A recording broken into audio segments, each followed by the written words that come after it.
top free agents have been signed by various teams, and it's made a lot of people question why certain teams have been so active while other teams have not been very active at all. And it all comes down to two words: salary cap. And so today we're going to be talking about exactly that. This is the second part of a two-part series, Understanding the Salary Cap. In our first part, released last week, we talked about NFL player contracts, and today we're going to talk about how teams navigate the NFL salary cap. But before we get into the video, I want to take a quick second to ask you to please subscribe to the channel, ring the bell for notifications. It really helps us out. If you're a fan of the NFL, you'll love this channel as we release videos every Tuesday and Friday, NFL related all season long. But without further ado, let's get back to the video. So, the burning question, the thing that matters the most for NFL teams is, what is the salary cap in 2024? And the answer to that is $255.4 million.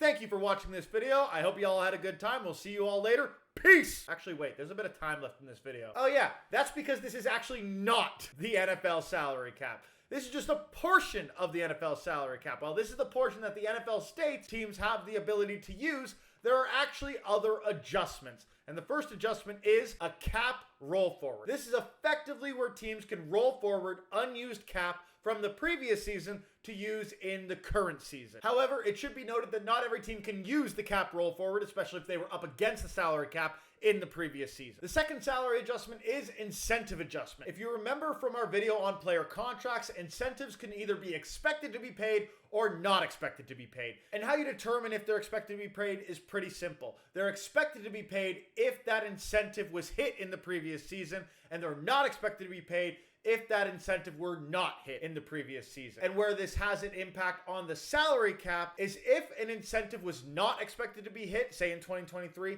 but was hit, it did not hit the 2023 salary cap, and as such is an adjustment down in the 2024 season. However, the opposite is also true. If an incentive was expected to be hit, say in the 2023 season, but wasn't, then it is an adjustment upwards in the 2024 NFL season.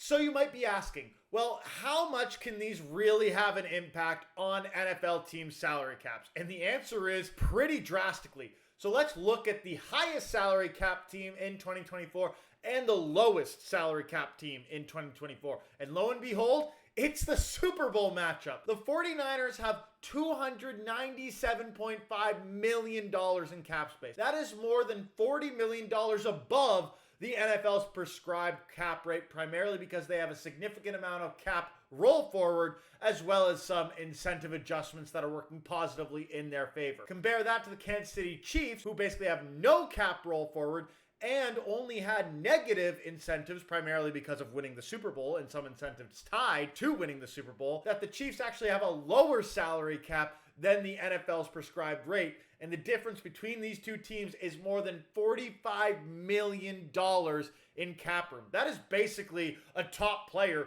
in any position not being quarterback. And it's the same salary as most NFL quarterbacks, except for maybe the top guys like Mahomes, Josh Allen, Joe Burrow, Lamar Jackson, Justin Herbert, etc. But at the end of the day, this shows how important these roll forward adjustments and these incentive adjustments can be for determining a team's salary cap. So we understand now how teams can have these varying levels of salary cap, but how do you calculate the cap hit? Well, we talked about a lot in our previous video on player contracts about how cap hits are calculated for individual players. But what you might not realize is that for teams, there are two different ways to calculate cap hit depending on the time of the year. From March 13th, the start of the league season, until September 5th, the first day of the NFL season, cap hits are calculated based off exclusively the top 51 players on a given team's cap hits and the dead cap that they have already known to incur in the current season. From September 5th, i.e. the start of the NFL regular season, until the end of the season, cap hits are based off the entire active roster, which can be greater than 51 players, typically 53 players, plus practice squad players, plus players on injured reserve, plus the dead cap. And so what you can see is you're always going to have a higher cap hit during the regular season than you have during the offseason.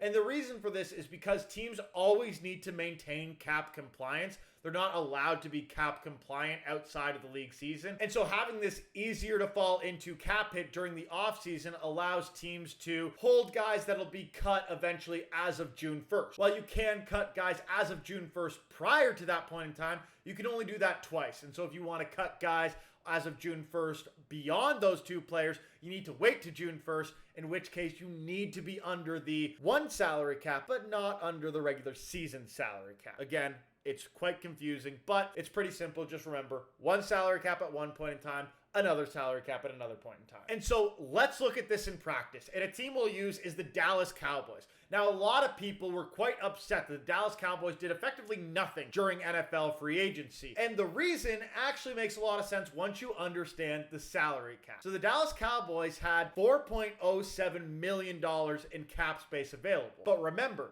that is cap space during the offseason. Once we get into the regular season, that number is going to be significantly lower. And so let's look at that. If they made no adjustments to their roster, they didn't sign any draft picks, they cut no additional guys, what would the Cowboys cap hit be as of the start of the NFL regular season? Negative $2.41 million. And once you add in their expected signing bonuses and salary caps for their drafted players, this would be over $10 million over the salary cap. Now, the Dallas Cowboys can easily get under the salary cap by restructuring a guy like Dak Prescott or CeeDee Lamb.